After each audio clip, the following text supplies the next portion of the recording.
Oče, ki je bil tam, a nikoli zate. Narcisoidni oče je pogosto prisoten, a nikoli dostopen.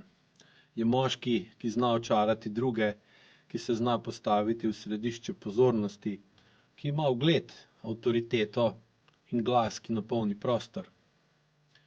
Toda, ko si bil ob njem ti, njegov sin, si čutil praznino.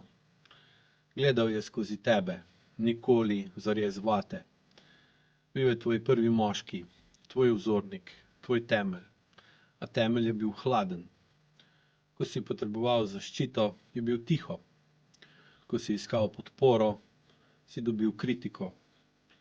Ko si hotel razumevanje, si naletel na zid.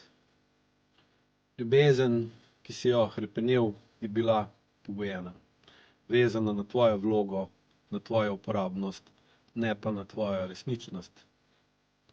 Zanj si bil okras, dokaz njegovega očetovstva, njegova ponosna lastnina.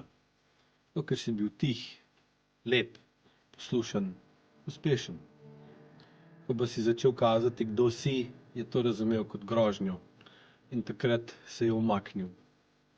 Prekinil stik, zaničeval. Nevidna vojna, tišine in krivde.